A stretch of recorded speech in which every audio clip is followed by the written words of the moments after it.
اعوذ باللہ من الشیطان الرجیم بسم اللہ الرحمن الرحیم وَاضْرِبْ لَهُمْ مَثَلًا أَصْحَابَ الْقَرْيَةِ، اور ان کے سامنے مثال ایک بیان کیجئے ایک بستی والوں کی. اِذْ جَاءَ الْمُرْسَلُونَ، جبکہ ان کے پاس رسول آئے. اِذْ أَرْسَلْنَا إِلَيْهِمُ اثْنَيْنِ، جبکہ ہم نے پہلے بھیجے ان کی طرف دو رسول. اب اس کے بارے میں بہت سی آراء ہیں. ایک عام خیال یہ ہے کہ اصل میں یہاں رسول سے مراد اللہ کے نبی نہیں، اللہ کے رسول نہیں، بلکہ کسی اللہ کے رسول ہیں.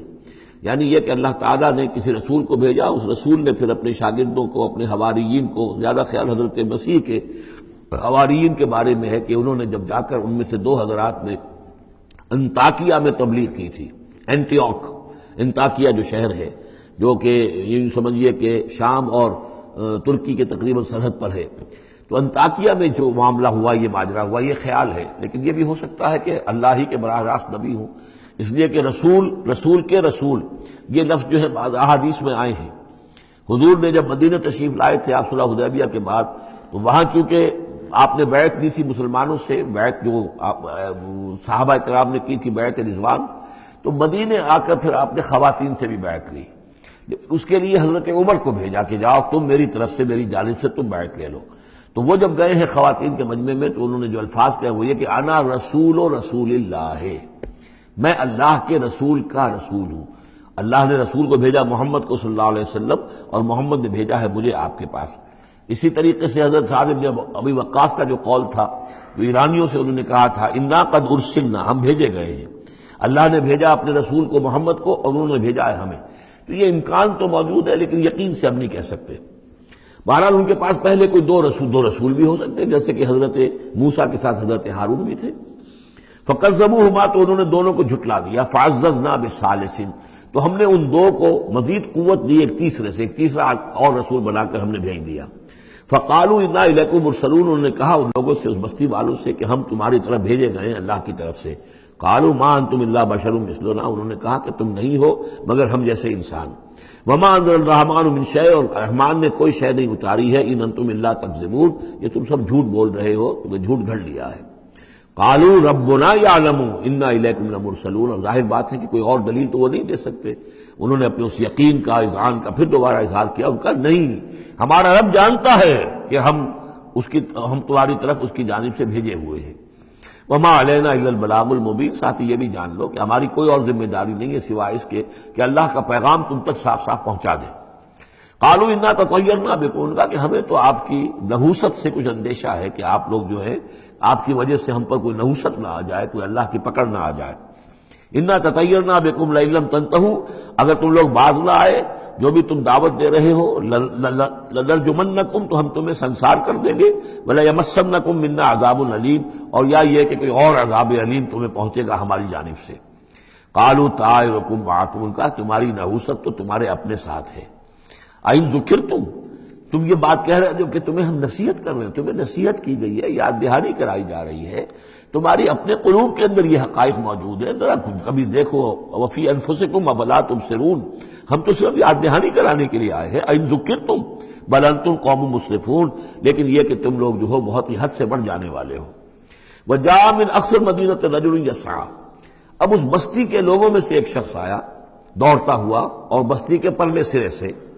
قال یا قوم اتبعوا المرسلین، تو انہوں نے کہا، اس شخص نے آ کر کہا، ہے میری قوم کے لوگوں، ان رسولوں کی بات کا اتباع کرو، ان کی پیروی کرو، ان کو مانو، ان کی تصدیق کرو. اتبعوا من لا یسألکم اجرا، دیکھو انہوں نے تم سے کوئی اجرت نہیں مانگی، تم سے کوئی اور کسی شے کا تقاضا نہیں کیا. پیروی کرو ان کی جو تم سے کسی اجر یا اجرت کے طالب نہیں. وہم مہتدون، اور دیکھو ان کی سیرتیں، دیکھو ان کے کردار، دیکھو یہ لوگ جو ہے ہدایت یافتہ ہیں، ان کی شخصیتیں، ان کی سیرتیں. وَمَا لِيَ لَا أَعْبُدُ الَّذِي فَطَرَنِي، اور اس شخص نے، یہ بستی والوں میں سے وہ شخص ہے، انہوں نے کہا مجھے کیا سبب ہو سکتا ہے کہ میں نہ بندگی کروں اس ہستی کی جس نے مجھے پیدا کیا ہے.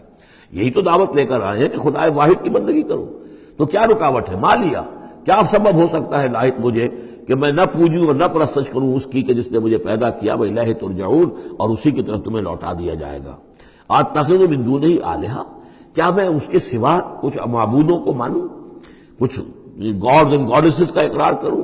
ان یریدن الرحمن بدر، لا تغنی عنی شفاعتہم شیئا، اگر رحمان میرے بارے میں کوئی فیصلہ کر لے، مجھے کوئی ضرر پہنچانے کا، نقصان پہنچانے کا، تو ان کی سفارش مجھے کچھ نہیں بچا سکتی اللہ کی اس پکڑ سے، اور اللہ کی طرف سے اللہ کی جو بھی فیصلہ ہو جائے گا اس سے، ولا ینقذون، نہ وہ مجھے چھڑا سکیں گے۔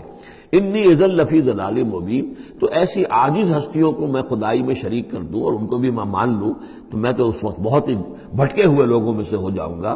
تو یہ بات جب انہوں نے کہی انی آمنت بربکم فاسمعون، دیکھو سن لو، میں تو ایمان لایا تمہارے رب پر، یعنی جن کی طرف بلانے کے لیے یہ تینوں رسول اللہ نے بھیجے ہیں، یہ اللہ کے رسول کی طرف سے جو تین پیغامبر ایلچی آئے ہیں توحید کی دعوت دینے کے لیے، تم مانو نہ مانو سن لو، میں ایمان لایا، انی آمنت بربکم فاسمعون۔ اس سے معلوم ہوتا ہے کہ اتنا غصہ چڑھا، رسول تو باہر سے آئے تھے، ان پر تو اتنی زیادہ ان کو کوئی بہت زیادہ جو ہے غصہ نہیں آیا تھا، اپنے میں سے جب ایک آدمی جب اس نے تصدیق کی ہے تو ان کا غصہ جو ہے وہ ایسا ہوا کہ وہ اس کو ضبط نہیں کر سکے، قیل ادخل الجنہ، یعنی انہوں نے فوراً اسے قتل کر دیا۔ اور جب قتل ہو جاتا ہے کوئی اللہ کی راہ میں، تو چونکہ جو مقتول ہے اللہ کی راہ میں، جس کو ہم شہید کہتے ہیں، اس کے لیے انتظار نہیں ہے یوم حشر کا، بلکہ وہ سیدھا جنت میں اسی وقت جاتا ہے۔ قیل ادخل الجنہ، کہہ دیا گیا داخل ہو جاؤ جنت میں۔ قال یا لیت قومی یعلمون بما غفر لی ربی وجعلنی من المکرمین، اس نے کہا کاش کہ میری قوم کو معلوم ہوتا کہ میرے رب نے کیسی میری مغفرت فرمائی ہے اور مجھے کیا میرا اعزاز و اکرام ہوا ہے جنت کے اندر، وجعلنی من المکرمین، مجھے تو باعزت لوگوں میں شامل کر دیا اللہ نے۔ تو چنانچہ اس کا تو نقشہ آپ خود جو ہے اس کو ویژولائز کیجئے کہ جو بھی وہ شخص تھا، اس کی کوئی بیوی ہوگی وہ رو رہی ہوگی، اس کے بچے ہوں گے وہ رو رہے ہوں گے، اس کے ماں باپ اگر تھے تو وہ جو ہے ان کو غشی طاری ہو رہی ہوگی کہ ہمارا بیٹا جو ہے اس طرح ہلاک کر دیا گیا۔ لیکن اب جو یہ غیب کا پردہ ہمارے اور وہ جو عالم غیب ہے اس میں جو حائل ہے، تو یہاں جو رو رہے ہیں ادھر وہ جو اللہ کا بندہ وہ کہہ رہا ہے کاش میری قوم کو معلوم ہو جائے، کہ انہیں تو پھر افسوس نہ کریں یہ کہ مجھے تو اللہ نے کیا اعزاز و اکرام جو عطا کیا ہے اور کیا میری مغفرت کی ہے۔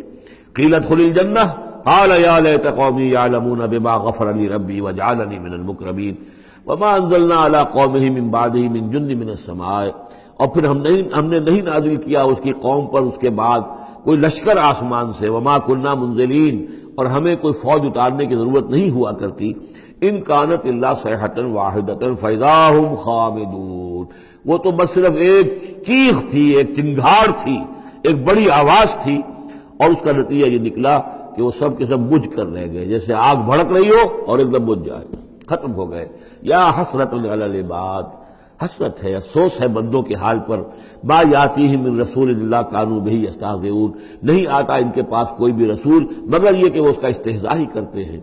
الم یروا کم اہلکنا قبلہم من القرون، کیا انہوں نے دیکھا نہیں کتنی ہی بستیوں کو اور کتنی نسلوں کو اور قوموں کو ہم نے ان سے پہلے ہلاک کیا ہے، انہم الیہم لا یرجعون، کہ وہ ان کی طرف لوٹ کر نہیں آتے، چلے گئے، سب کے سب چلے گئے، ختم ہو گئے، ماضی کا ایک حصہ بن چکے ہیں۔ وَإِن كُلٌّ لَمَّا جَمِيعٌ لَدَيْنَا مُحْضَرُونَ، لیکن اس کا یہ مطلب نہیں کہ وہ معدوم ہو گئے، اب لوٹ کر تو نہیں آئیں گے دنیا میں، لیکن موجود تو ہیں، عالم برزخ میں تو ہیں، لوٹ کر دنیا میں نہیں آئیں گے، معدوم نہیں ہو گئے، لیکن یہ کہ ان میں سے کوئی بھی نہیں ہے مگر یہ کہ ہم سب کو جمع کر دیں گے، وہ سب ہمارے پاس محضرون، حاضر کر دیے جائیں گے، پکڑے ہوئے آئیں گے۔ صدق اللہ العظیم۔